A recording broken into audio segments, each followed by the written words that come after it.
إن الحمد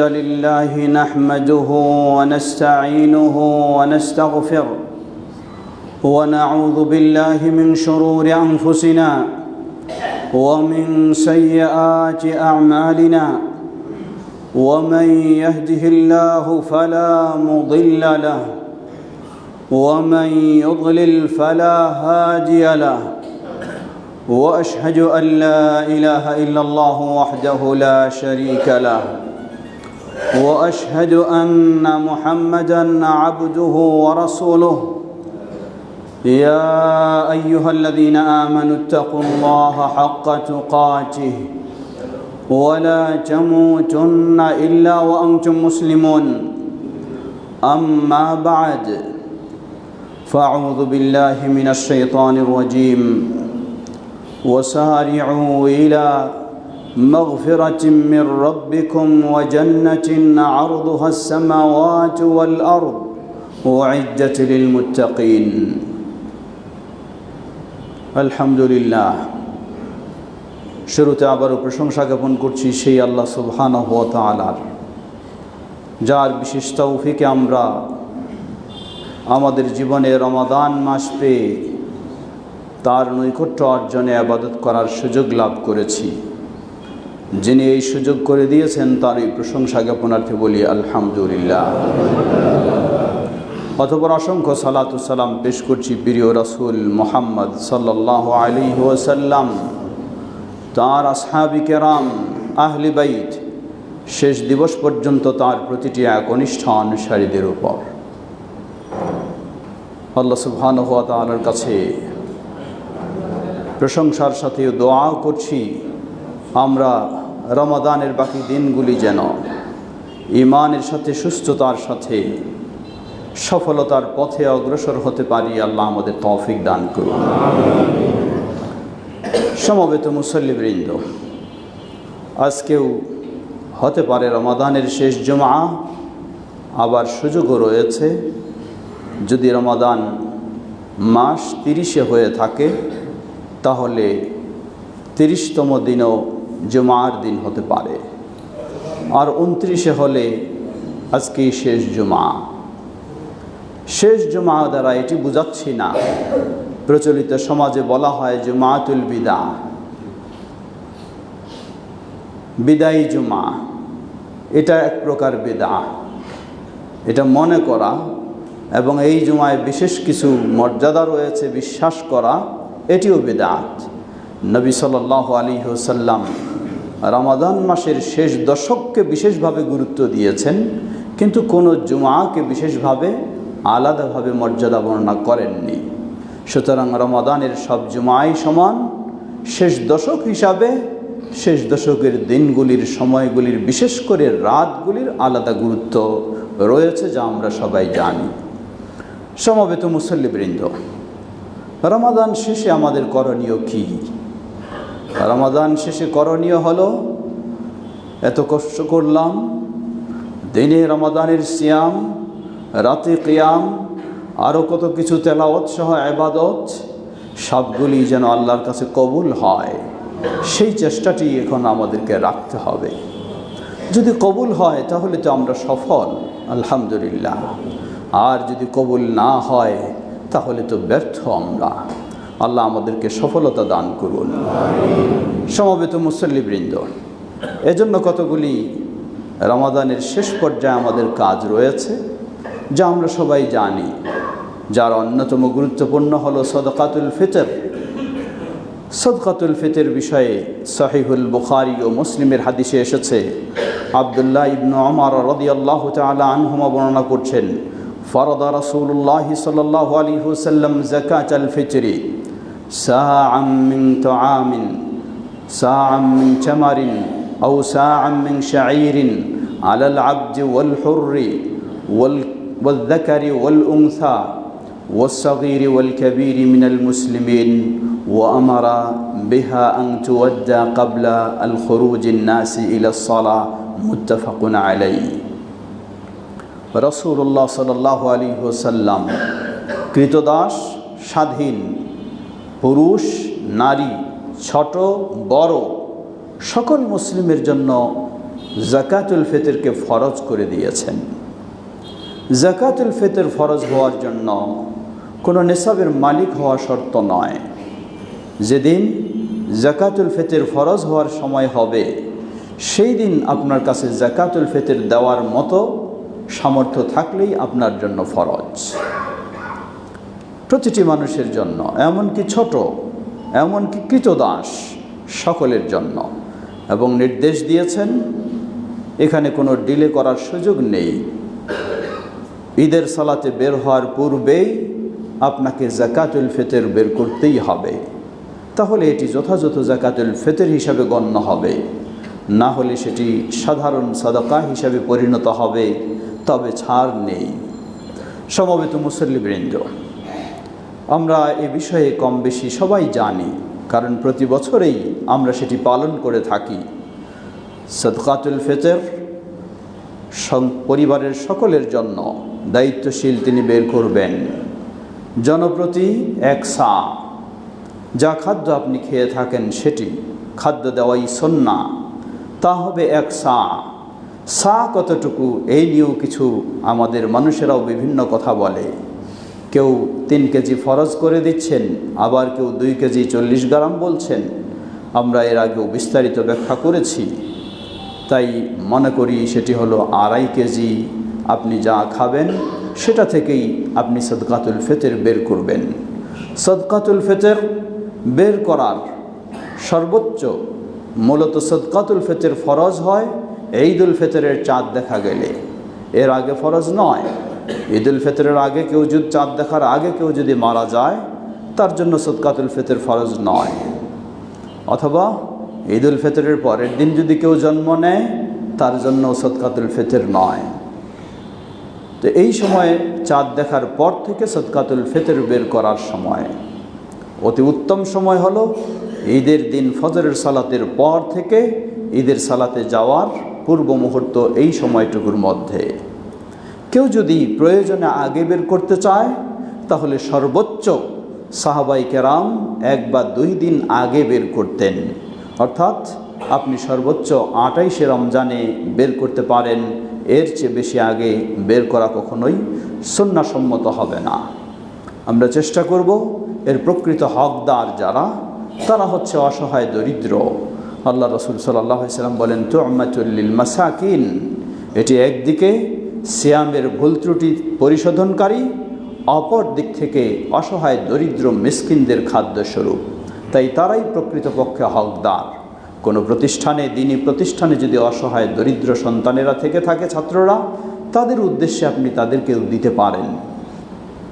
আল্লাহ আমাদের সঠিকভাবে, সঠিক নিয়মে, সঠিক পদ্ধতিতে আমরা যেন বের করতে পারি তৌফিক দান করুন। সমবেত মুসল্লিবৃন্দ, রমাদানের শেষের পরের দিনটি হলো ঈদুল ফিতরের দিন। ঈদুল ফিতরের বিষয়েও আমরা সকলেই কম বেশি অবগত রয়েছি। রাসূলুল্লাহ সাল্লাল্লাহু আলাইহি ওয়াসাল্লামের সুন্নাহ অনুযায়ী ঈদুল ফিতরের চাঁদ দেখা গেলে তখন থেকেই শুরু হবে আপনার তাকবীর। ঈদের সালাত পর্যন্ত এই তাকবীর চলতে থাকবে ঈদুল ফিতরে। সেই ঈদুল ফিতরের সুন্নাহ হলো খোলা মাঠে ঈদের সালাত আদায় করা, যা আমরা সাধ্য অনুযায়ী চেষ্টা করে থাকি, যেটি অতীতের ন্যায় এবারও সেই ব্যবস্থা রয়েছে। বংশাল কেন্দ্রীয় জামে মসজিদ সহ 7 মহল্লার সম্মিলিত প্রচেষ্টায় সেই ঢাকা ইউনিভার্সিটির যে মাঠে অনুষ্ঠিত হয়, এবারও নির্দিষ্ট টাইম 7:30টায় ঈদের সালাত অনুষ্ঠিত হবে ইনশাআল্লাহ।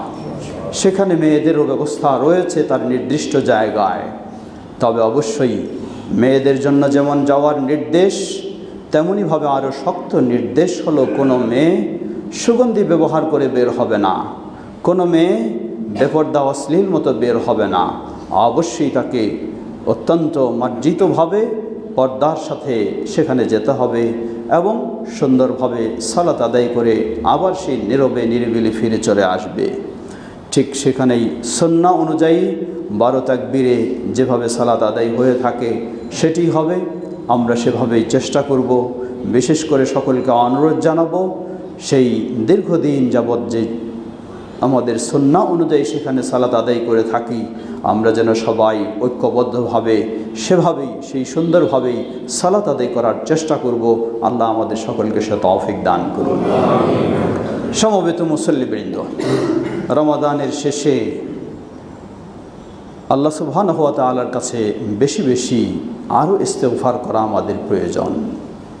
যে ইবাদতগুলি করলাম সেগুলি যেন আল্লাহর কাছে কবুল হয়, এর প্রতিদান যেন আমরা পেতে পারি। বিশেষ করে বর্তমান মুসলিম বিশ্বে এর কঠিন অবস্থা আমরা সকলে অবলোকন করছি। সেই মধ্যপ্রাচ্যে মুসলিম দেশগুলিকে কেন্দ্র করে সেই বিশ্ব সন্ত্রাসী ইহুদি খ্রিস্টান ও তাদের দোসর যারা রয়েছে, তারা মুসলিমদেরকে কেন্দ্র করে যেই ধরনের যুদ্ধ শুরু করেছে, আল্লাহ সুবহানাহু ওয়া তাআলার কাছে একজন মুসলিম হিসাবে আপনার সাধ্য সামর্থ্য অনুযায়ী অবশ্যই মুসলিমদের পাশে আপনাকে দাঁড়াতেই হবে। আপনি পৃথিবীর যেই প্রান্তেই হন না কেন, আপনার অস্ত্র নেই, অসুবিধা নেই, আপনার তো মুখ রয়েছে, আপনার তো হৃদয় রয়েছে, কমপক্ষে আল্লাহর কাছে আপনি দোয়া করবেন, আল্লাহর কাছে আপনি কল্যাণ চাইবেন। আল্লাহ গোটা বিশ্বে মুসলিমদেরকে ও হারামাইন শরীফাইনের দেশ সহ মুসলিম দেশগুলিকে আল্লাহ হেফাজত করুন। সেই ঘাতক সন্ত্রাসী ইহুদি খ্রিস্টান ও তাদের দোসরদেরকে আল্লাহ তাদের ষড়যন্ত্রে তাদেরকে ধ্বংস করে দিন।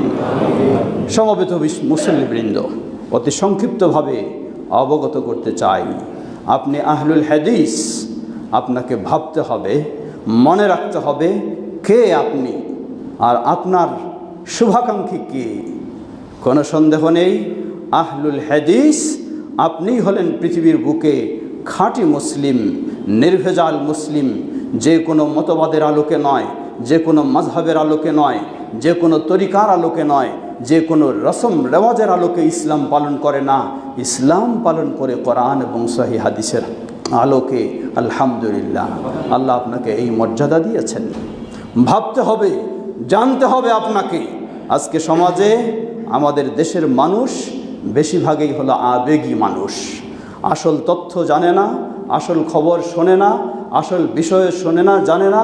আমাদের দেশের মানুষ শুধু দেখাদেখি কিছু মনে করে, কিছু বলে থাকে। সমবেত মুসল্লিবৃন্দ, একদিকে ইসরায়েল, আমেরিকা, অপরদিকে ইরান, আপনি কোন দিকে? জবাব, কোনো সন্দেহ নেই, ইসরায়েলের দিকে কোনো মুসলিম হতে পারে না, আমেরিকার দিকেও কোনো মুসলিম হতে পারে না। তাহলে কি আপনি ইরানের দিকে? জবাব, কে ইরান? একটু আপনাকে জানতে হবে, একটু আপনাকে বুঝতে হবে কে ইরান। যেই ইরানের লক্ষ্যবস্তু হলো ইসরায়েলের চেয়েও বড় লক্ষ্যবস্তু হলো মক্কা মদিনা। তাহলে বুঝে দেখুন ইরান কে। ইরান কে? শুধু আবেগী হয়ে কথা নয়, বুঝতে হবে, আপনাকে জানতে হবে।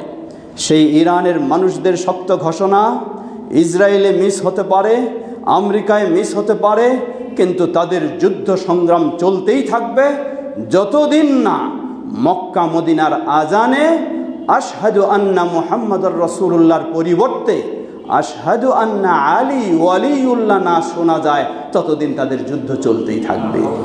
লা হাওলা ওয়ালা কুওয়াতা ইল্লা বিল্লাহ। চিন্তা করুন তাহলে আপনি কোথায়? আপনি কাকে কি বলবেন, কাকে কি মনে করবেন? মনে রাখবেন, কথায় বলা হয় চকচক করলেই শোনা হয় না, চকচক করলেই শোনা হয় না। সুন্দর আলখাল্লা পরা থাকলেই কিন্তু সুন্দর মুসলিম হয় না। আপনি কি লক্ষ্য করেছেন? এই সুন্দর আলখাল্লা পরে তারা সালাতে দোয়া করে। কি দোয়া করে? হে আল্লাহ, আবু বকরের উপর লানত বর্ষণ করো, ওমরের উপর লানত বর্ষণ করো, উসমানের উপর লানত বর্ষণ করো। নাউযু বিল্লাহ, নাউযু বিল্লাহ, আল্লাহু আকবার। এই আলখাল্লা পরে, এই সুন্দর চেহারা নিয়ে যদি কেউ আবু বকর রাদিয়াল্লাহু আনহুর উপর লানত বর্ষণ করে, ওমর রাদিয়াল্লাহু আনহুর উপর লানত বর্ষণ করে, আপনার জন্য ফরজ হলো তার উপর লানত বর্ষণ করা। আপনার জন্য ফরজ হলো তাকে কাফের মনে করা। আপনার জন্য ফরজ হলো তার সাথে কোনো সম্পর্ক, কোনো তার প্রতি দুর্বলতা আপনার থাকতে পারে না। যদি সত্যিই আপনি আবু বকরকে ভালোবাসেন, ওমরকে ভালোবাসেন, ওসমানকে ভালোবাসেন, আলীকে ভালোবাসেন, আয়েশা রাদিয়াল্লাহু আনহাকে ভালোবাসেন, তাহলে আপনার অবস্থান আপনাকে ক্লিয়ার করতে হবে। আশ্চর্যের বিষয়, এই আলখাল্লা পরা মানুষেরা বিশাল বড় কেক তৈরি করে, সেই কেকে লেখা থাকে আয়েশা ফিন্নার, আয়েশা হলো জাহান্নামী, এই বলে উৎসব করে।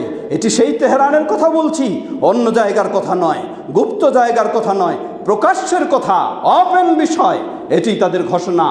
মানুষদের, ছোট ছোট বাচ্চাদেরকে শিক্ষা দেওয়া হচ্ছে এভাবেই, আয়েশা ফিন্নার, আয়েশা জাহান্নামী, আয়েশা জাহান্নামী, লা হাওলা ওয়ালা কুওয়াতা ইল্লা বিল্লাহ। যদি এই হয় একজন মানুষের পরিচয়, এই হয় একটি দেশের বৈশিষ্ট্য, নিজেকে যতই মুসলিম বলে পরিচয় দাও, আপনাকে কোনোদিন মুসলিম তাকে বলে মনে করার সুযোগ আপনার নেই। আপনাকে তাকে অমুসলিম বলতেই হবে, না হলে আপনি মুসলিম থাকতে পারবেন না। লক্ষ্য করুন, যাদের আকীদা বিশ্বাস হলো একজন দুজন নয়, মাত্র কয়েকজন সাহাবী ব্যতীত অধিকাংশ সকল সাহাবীদেরকে যারা কাফের বলে বিশ্বাস করে, আপনি কি তাহলে? আপনি কোন দলে? আপনি কি হয়, আপনি যদি সাহাবীদেরকে বিশ্বাস করেন তাহলে যারা সাহাবীদেরকে কাফের বলে তাদেরকে আপনাকে কাফের বলতে হবে।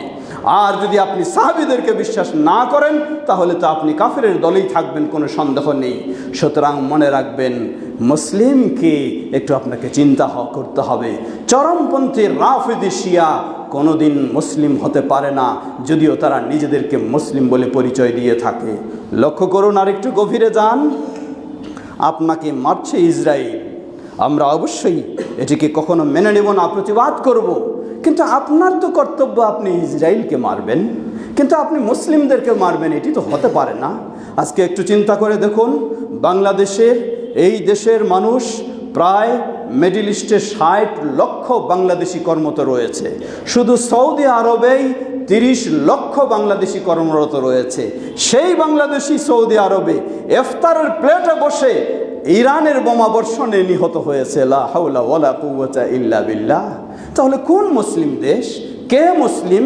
কি চায়? আপনি কি আরেকটু গভীরে খোঁজ নিয়ে দেখেছেন?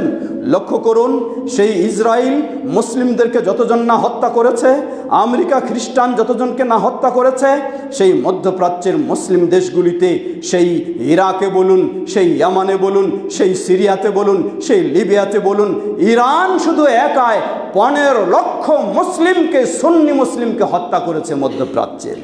আল্লাহু আকবার। এই খবর তো আপনি রাখেন না, আপনি শুধু একটা পতাকা দেখেন, আপনি শুধু একটা স্লোগান দেখেন, আর মায়াকান্না দেখেন, আর বের হয়ে যান আপনি গায়েবানা জানাজা পড়তে। কার জানাজা পড়েন আপনি? আপনার ইসলাম কি সে মানে? আপনি একটু চিন্তা করে দেখুন, আপনি যেই কোরআন সুন্নাহর ইসলাম মানেন, সেই শিয়া মানুষেরা কি তারা সেই ইসলাম মানে? আপনি যেই নবী মুহাম্মদ সাল্লাল্লাহু আলাইহি সাল্লামের হাদিস মানেন, তাদের রাষ্ট্রীয়ভাবে তো সেই হাদিস মানাকে মিথ্যা বলা হয়ে থাকে, সেই হাদিসকে সহিহ তো দূরের কথা, সেগুলি মানার সুযোগ নেই। আপনি যেই খোলাফায়ে রাশিদিনকে মানেন, সেই খোলাফায়ে রাশিদিনকে তারা মুসলিম বলে স্বীকার করে? খলিফা তো দূরের কথা, মুসলিম বলেও তাদেরকে স্বীকার করে না। 3 জন প্রসিদ্ধ খলিফাকে তারা মুরতাদ বলে বিশ্বাস করে থাকে। নাউযুবিল্লাহ। আর আপনি বলেন মুসলিম। কে মুসলিম? আপনার ইসলাম, আপনার সালাত কি তাদের কাছে রয়েছে? না, আপনার সালাতও তাদের কাছে নেই। গোটা বিশ্বের মুসলিমদের জন্য সবচেয়ে পবিত্রতম স্থান হলো বাইতুল্লাহ, সেই বাইতুল্লাহ এবং মসজিদে নববী। আপনি কি চিনেছেন, জেনেছেন সেই শিয়াদের কাছে সবচেয়ে পবিত্রতম কোনটা? না না না, বাইতুল্লাহ তাদের কাছে পবিত্র নয়, মসজিদে নববী তাদের কাছে পবিত্র নয়, তাদের কাছে সবচেয়ে পবিত্রত হলো কারবালার মাটি। এই জন্যই দেখবেন তাদের বড় নেতা বলেন আর ছোট নেতা বলেন, সবাইকে দেখবেন সেজদা দেওয়ার সময় মক্কা মদিনায় গেলেও তারা ওই কারবালার পাথর নিয়ে সেটার উপর সেজদা দেয়। মক্কা মদিনার মাটি এগুলি হলো অপবিত্র তাদের কাছে, সেগুলির উপরে তারা সেজদা দেয় না। লা হাওলা ওয়ালা কুওয়াতা ইল্লা বিল্লাহ। সুতরাং বলেছিলাম, চকচক করলেই শোনা হয় না, বুঝতে হবে। বিশেষ করে আফসোসের বিষয়, কোন আহলুল হাদিস যদি এই ভ্রান্তিতে যায়, এটি তার জন্য সবচেয়ে বড় দুঃখের জনক বিষয়।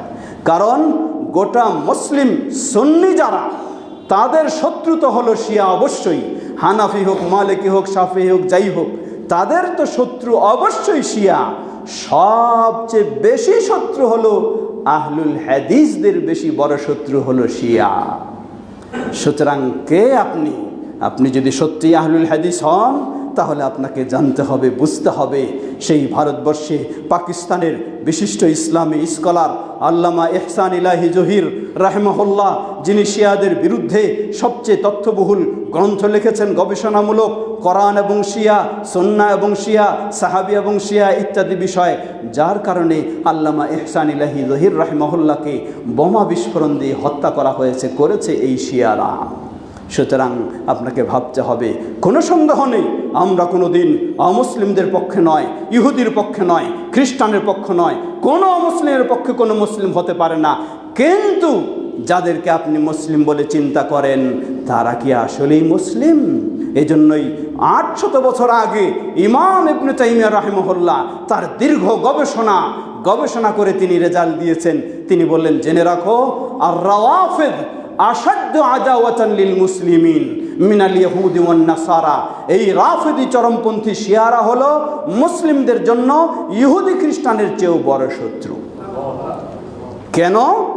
কেন এই কথা?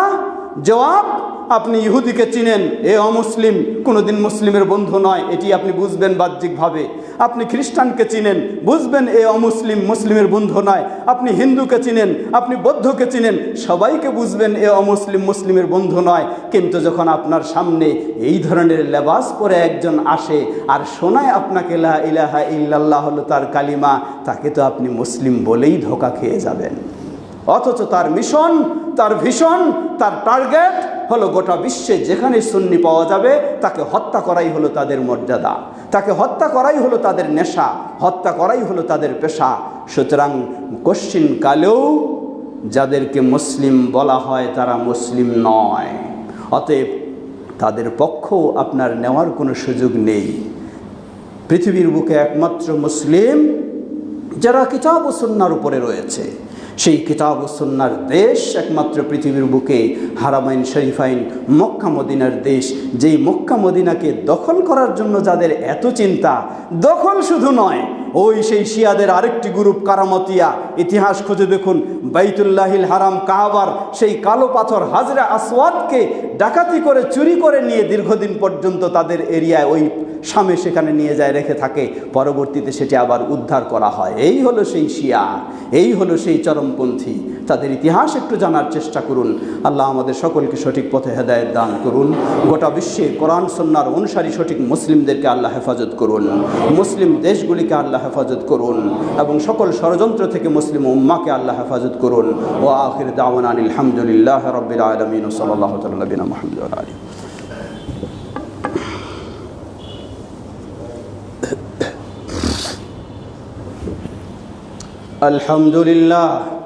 আলহামদুলিল্লাহ রাব্বিল আলামিন ওয়াসসালাতু ওয়াসসালামু আলা আবদিল্লাহি ওয়া রাসূলিহি নবিয়িনা মুহাম্মদ ওয়া আলা আলিহি ওয়া সাহবিহি আজমাইন, আম্মা বা'দ। সমবেত মুসল্লিবৃন্দ, আল্লাহ সুবহানাহু ওয়া তাআলা আমাদের জীবনে সবচেয়ে বড় সুযোগ দিয়েছেন, রমাদান আমরা পেয়েছি, আলহামদুলিল্লাহ। সবাই সাধ্য অনুযায়ী চেষ্টা করছি রমাদানে আল্লাহর পথে চলার।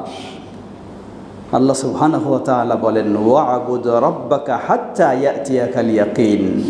কখনো মনে করো না রমাদান মাসেই তোমাকে সালাত আদায় করতে হবে, রমাদান মাসেই তোমাকে ঈমানের পথে চলতে হবে, রমাদান মাসেই তোমাকে হালাল হারাম মেনে চলতে হবে, রমাদান মাসেই তোমাকে পর্দার সাথে জীবনযাপন করতে হবে। রমাদান চলে গেলে সব হালাল হয়ে গেল না, কখনো হতে পারে না। আল্লাহ বলেন, ওয়া'বুদ রাব্বাকা হাত্তা ইয়াতিয়াকাল ইয়াকিন। তোমার রবের ইবাদত করতে থাকো যতক্ষণ না তোমার এই বডিতে তোমার রব জীবন দিয়ে রয়েছেন। রূহ যতক্ষণ থাকবে বডিতে ততক্ষণ রবের ইবাদত চলতেই থাকবে। হতে পারে রমাদান মাস, হতে পারে শাওয়াল মাস, কখনো ছাড় নেই, চলতেই থাকবে। আল্লাহর কাছে সেই দোয়া বেশি করুন। রমাদান মাসে বেশি ইবাদত করা বড় বিষয় নয়, বড় বিষয় হলো গোটা জীবনটা ঈমানের পথে থাকা। এটা হলো বড় বিষয়। বড় বিষয় হলো গোটা জীবনটা জান্নাতের পথে চলা। বড় বিষয় হলো গোটা জীবনটা জাহান্নামের পথ থেকে বেঁচে থাকা। এটা হলো বড় বিষয়। রমাদানে অনেক ইবাদত করেছেন, অনেক তারাবি পড়েছেন, অনেক সিয়াম পালন করেছেন, অনেক কাদাকাটি করেছেন। রমাদান শেষ হয়ে গেছে, গান বাজনার আসরে চলে গেছেন। লা হাওলা ওয়ালা কুওয়াতা ইল্লা বিল্লাহ। আর এই অবস্থায় আপনার মৃত্যু হয়েছে। চিন্তা করুন, কোন মানুষ আপনি, কোন অবস্থায় আপনার মৃত্যুটা, কোন অবস্থায় হয়েছে? মৃত্যুটা কি ইবাদতে হলো না গান বাজনায় হলো? মৃত্যুটা কি ভালো জান্নাতের পথে হলো না জাহান্নামের পথে হলো? একটু চিন্তা করে দেখুন। সুতরাং সবচেয়ে বড় বিষয় হলো আল্লাহর কাছে বেশি চাইবেন, আল্লাহ যেন আমাকে মৃত্যু পর্যন্ত ঈমানের উপরে অবিচল রাখে, এটি আপনি চাইবেন। আল্লাহ যেন আমাদেরকে মৃত্যু পর্যন্ত হেদায়েতের পথে রাখে, আল্লাহ যেন আমাদেরকে মৃত্যু পর্যন্ত জান্নাতের পথে রাখে, আল্লাহ যেন আমাদেরকে মৃত্যু পর্যন্ত জাহান্নাম থেকে মুক্ত রাখে। সেই দোয়া আপনি বেশি করবেন, সেই চেষ্টা আপনি বেশি করবেন। আফসোস ঈদের দিন থেকেই শুরু হয়ে যায়, ঈদের দিন থেকেই শুরু হয়ে যায়। যেই মুসলিম রাতভর কেঁদেছে, যেই মুসলিম আল্লাহর কাছে কেঁদে কেঁদে চোখের পানি ফেলেছে, ওই মুসলিম ঈদের দিন ঈদ উদযাপন করে গান বাজনা, নারী পুরুষের অবাধ মেলামেশার মেলার মাধ্যমে। লা হাওলা ওয়ালা কুওয়াতা ইল্লা বিল্লাহ। ধিক্কার এই মুসলিমকে! নয় সে মুসলিম, নয় সে আল্লাহ ভীরু, নয় সে জান্নাত চায়। যদি সে জান্নাত চাইতো তাহলে রমাদানে যেভাবে সে ওই খারাপ থেকে বিরত থাকে, রমাদানের পরেও সে খারাপ থেকে বিরত থাকবে। ঈদের দিন আনন্দের দিন, ঈদের দিন উৎসবের দিন। কিসের উৎসব? গান বাজনা করবেন এই উৎসব? কিসের উৎসব? যুবতীদের নিয়ে ঘুরে বেড়াবেন, অবাধে বিচরণ করবেন, মেয়েরা অর্ধ উলঙ্গ হয়ে চলবে, এই উৎসব? লা হাওলা ওয়ালা কুওয়াতা ইল্লা বিল্লাহ। এটি তো খ্রিস্টানদের ঈদ, এটি তো ইহুদিদের ঈদ, এ তো হিন্দুদের ঈদ, এ তো অগ্নিপূজকদের ঈদ, এ তো নাস্তিকদের ঈদ, এ তো কোনোদিন মুসলিমের ঈদ হতে পারে না। আহলুল হাদিস তো আরো অনেক দূরের কথা।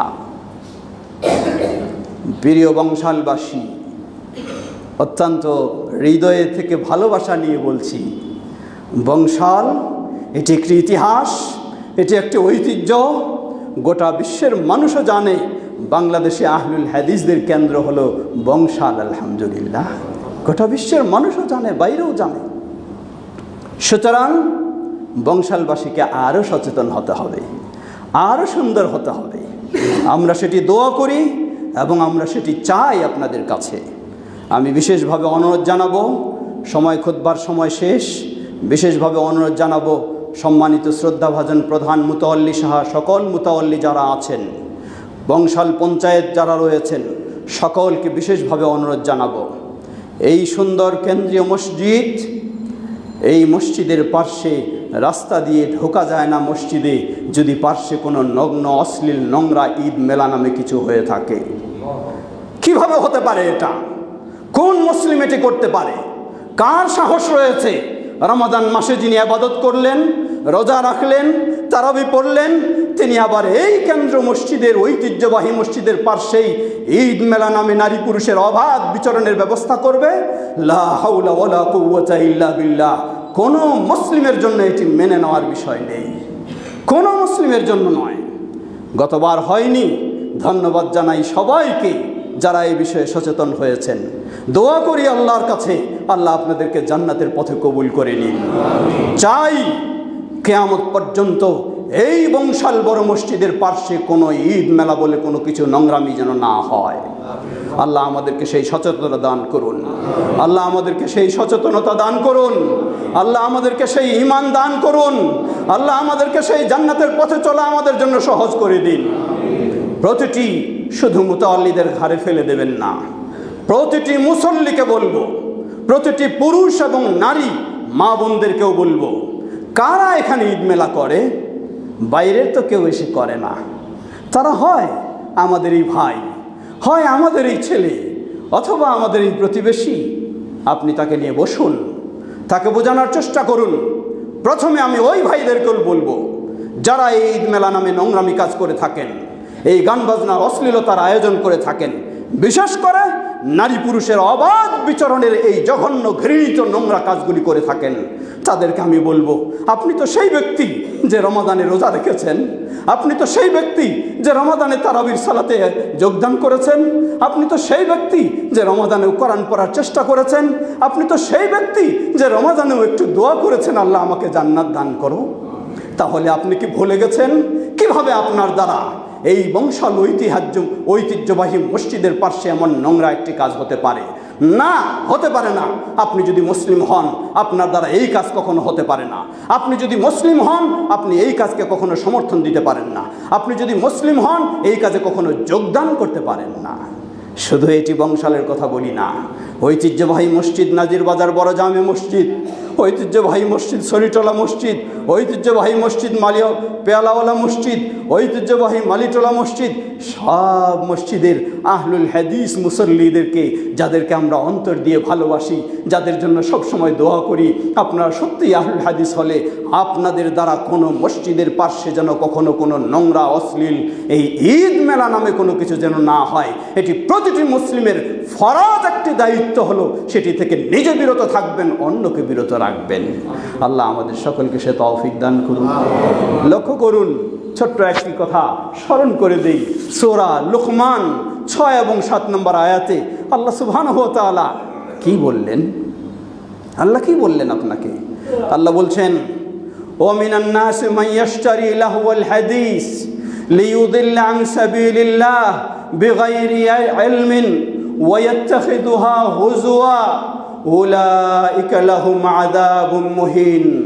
মানুষের মাঝে কিছু মানুষ রয়েছে যারা এই গান বাজনার আয়োজন করে, যারা এই মেলার আয়োজন করে। এটি আল্লাহর কথা, আমার নয়। সূরা লুকমান 6 নম্বর আয়াত। আল্লাহ আপনাকে বড় সুসংবাদও এখানে দিয়েছেন, শুনেন, সুসংবাদ নিয়ে নিন। আল্লাহ বলছেন, মানুষের মধ্যে কতক মানুষ রয়েছে যারা এই গান বাজনার আয়োজন করে, এই অশ্লীলতার আয়োজন করে। ওয়া ইয়াত্তাখিযু লিয়ুদিল্লা আন সাবিলিল্লাহি বিগাইরি ইলমিন। এর পিছনে রহস্য রয়েছে মানুষকে ঈমান থেকে বিমুখ করা, আল্লাহর পথ থেকে সরিয়ে নিয়ে যাওয়া। এর মানে গান বাজনায় জড়িয়ে দেওয়া মানেই হলো আল্লাহর পথ থেকে সরিয়ে নেওয়া। এর অত বেশি ব্যাখ্যার প্রয়োজন হয় না। ওয়ায়াত্তাখিযুহা হুজুয়া। আল্লাহর এই আয়াতগুলি শোনার পরেও তারা এগুলিকে ঠাট্টা বিদ্রুপ হিসাবে গ্রহণ করে। আল্লাহ বলছেন, উলাইকা লাহুম আযাবুম মুহিন। ওই সব ব্যক্তিদের জন্য রয়েছে জাহান্নামের সেই লাঞ্ছনাদায়ক, অবমাননা, অপদস্থকর সেই জাহান্নামের ভয়াবহ আযাব তাদের জন্য রয়েছে। নিশ্চিত জেনে নিন, যারা এই ঈদের নামেও এই সবচেয়ে আরও জঘন্য হলো, ঈদ তো হলো খ্রিস্টানদের নয়, ঈদ মুসলিমদের। আপনি এই মুসলিমদের এত সুন্দর একটি ঈদ উৎসবকে কেন্দ্র করে আপনি নোংরা একটি আয়োজন করবেন, নিশ্চয়ই 1400 বছর আগে আল্লাহ ঘোষণা দিয়েছেন আপনার জন্য সেই লাঞ্ছনাদায়ক জাহান্নাম প্রস্তুত রয়েছে। আপনি মুসলিম যতই নিজেকে বলুন না কেন, আপনার জন্য জাহান্নাম প্রস্তুত রয়েছে। আপনার জন্য আরও সুসংবাদ আল্লাহ দিয়েছেন। কি সুসংবাদ? আল্লাহ বলেন, وَإِذَا تُتْلَى عَلَيْهِ آيَاتُنَا وَلَّى مُسْتَكْبِرًا كَأَن لَّمْ يَسْمَعْهَا كَأَنَّ فِي أُذُنَيْهِ وَقْرًا فَبَشِّرْهُ بِعَذَابٍ أَلِيمٍ। আল্লাহু আকবার। আল্লাহ বলছেন, وَإِذَا تُتْلَى عَلَيْهِ آيَاتُنَا। আর এই শ্রেণীর মানুষ যারা এই গান বাজনার আয়োজন করে, তাদের কাছে যখন আমার আয়াতগুলি পাঠ করে শোনানো হয় যে এগুলি হারাম, নিষিদ্ধ, চলবে না, তাদের অবস্থাটা কি? ওয়াল্লা মুস্তাকবিরা। তারা দাম্ভিকতার সাথে মুখ বাঁকা করে সেখান থেকে বের হয়ে যায়, শুনতে রাজি না, এই কথা শুনতে রাজি নয়। কাল্লাম ইয়াসমাহা। কান থাকতেও যেন তার কানে কথাগুলি ঢুকে না। কান্না ফি উযুনাইহি ওয়াকরা। যেন তার কানে পর্দা ঢেলে দেওয়া হয়েছে। আল্লাহ বলছেন, ফাবাশশিরহু বিআযাবিন আলিম। হে নবী, তুমি তাদেরকে সেই জাহান্নামের যন্ত্রণাদায়ক আযাবের সুসংবাদ দিয়ে দাও। লা হাওলা ওয়ালা কুওয়াতা ইল্লা বিল্লাহ। আল্লাহ কি শব্দ বললেন? আল্লাহ বলেন সুসংবাদ দিয়ে দাও। রমাদানে আপনি জান্নাতের সুসংবাদ নিয়ে নিচ্ছেন, আর আপনার জন্য যদি এই মেলা, এই নোংরা, এই গান বাজনা, নারী পুরুষের অবাধ বিচরণের আয়োজন করেন, আল্লাহ বললেন, হে নবী, তুমি তাদেরকে জাহান্নামের যন্ত্রণাদায়ক আযাবের সুসংবাদ দিয়ে দাও। ধিক্কার আপনার প্রতি, আপনার প্রতি ধিক্কার। আপনার জন্য জাহান্নামের সুসংবাদ। প্রিয় ভাইয়ের আমার, সবাইকে ভালোবাসি এই মসজিদ, সবাইকে আল্লাহর উদ্দেশ্যে ভালোবাসি, অন্য কোনো উদ্দেশ্য নয়, অন্য কোনো স্বার্থে নয়। চাই সবাই মিলে একে অপরকে আল্লাহর উদ্দেশ্যে ভালোবাসবো। কিয়ামতের কঠিন বিভীষিকাময় দিনে আল্লাহর আরশের ছায়াতলে সবাই স্থান করে নেব ইনশাআল্লাহ। সুতরাং ফিরে আসুন। কেউ যদি করতে চায় তাদেরকে বোঝায় সেটিকে অবশ্যই বন্ধ করুন। হয়তো কেউ রাজনৈতিক দোহাই দিয়ে করবে, সেটিও একটু স্মরণ করে দিতে চাই। আপনারা নিশ্চয়ই দেখছেন বাংলাদেশের বর্তমান সরকার প্রধান মাননীয় প্রধানমন্ত্রী, যেখানে রাখা দরকার ছিল কালচার অনুযায়ী ছবি মূর্তি, মাননীয় প্রধানমন্ত্রী ছবি মূর্তিকে সরিয়ে দিয়ে সেখানে কালিমা লা ইলাহা ইল্লাল্লাহর স্থান দিয়েছেন। আলহামদুলিল্লাহ। তিনি কে? আপনি যদি সেই রাজনীতি করেন তাহলে আপনার লিডার তিনি, যিনি ছবি মূর্তিকে সরাই দিয়ে কালিমার স্থান দিয়েছেন, আর আপনি মসজিদের পার্শ্বে নোংরা গান বাজনার স্থান দিতে পারেন? হতে পারে না। আপনার এটি জঘন্যতম কাজ। আমরা দোয়া করি সেই মাননীয় প্রধানমন্ত্রীর জন্য যে তিনি যেন কালিমাকে স্থান দিয়েছেন সংসদে সেই কালিমাকে স্থান দিয়েছেন নিজের কার্যালয়ে। আল্লাহ তাকে সেই কালিমা তাওহীদের পথে চলার তৌফিক দান করুন।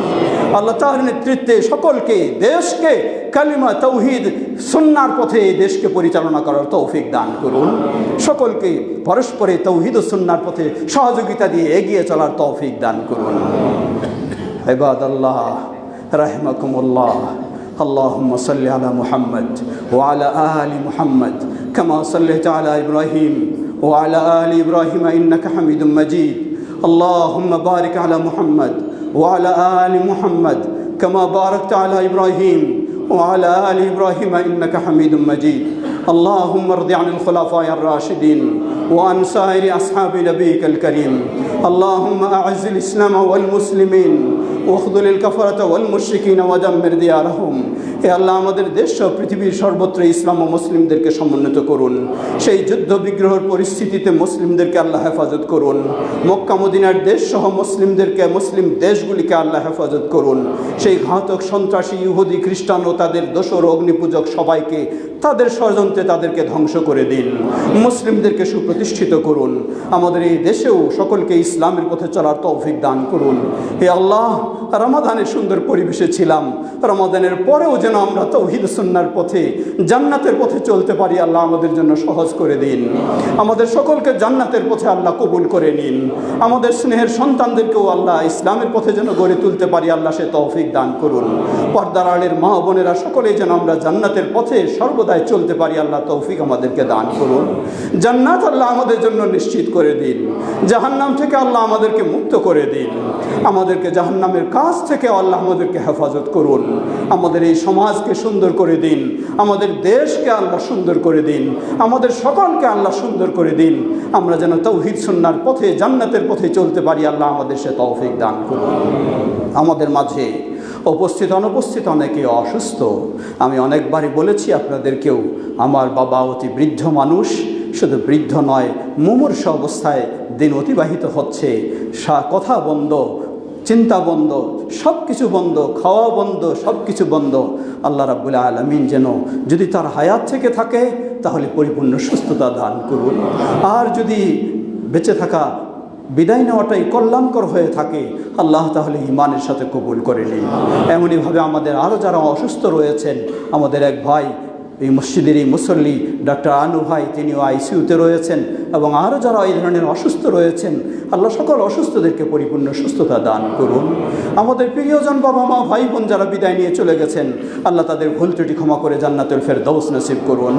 আমাদের সকলকে আল্লাহ জান্নাতের পথে চলার তৌফিক দান করুন। আমাদের স্নেহের সন্তানদেরকে আল্লাহ ইসলামের পথে কবুল করে নিন। সমবেত মুসল্লিবৃন্দ, বংশাল ঐতিহ্যবাহী সারা দেশ থেকে রমজানে বহুজন আপনাদের কাছে আসে। কেউ মসজিদের সহযোগিতা, কেউ মাদ্রাসার সহযোগিতা, কেউ ব্যক্তিগত অসহায় দারিদ্র্য চিকিৎসার জন্য সহযোগিতা। অনেক ভাই এসেছেন। এক ভাই পঞ্চগড় থেকে এসেছেন, তিনি সচ্ছল মানুষ ছিলেন, সব নিঃস্ব হয়ে গেছে, খুব গুরুতর অসুস্থ। তাকে সাধ্য অনুযায়ী যাকাত থেকে যেভাবেই হোক সহযোগিতা দেবেন। অন্য যারা এসেছে সবাইকে সহযোগিতা সাধ্য অনুযায়ী দেবেন। আল্লাহ আমাদের সকলকে পরস্পরের সহযোগিতা দেওয়ার তৌফিক দান করুন। সুবহানাকাল্লাহুম্মা ওয়া বিহামদিকা আশহাদু আল্লা ইলাহা ইল্লা আনতা আস্তাগফিরুকা ওয়া আতুবু ইলাইক।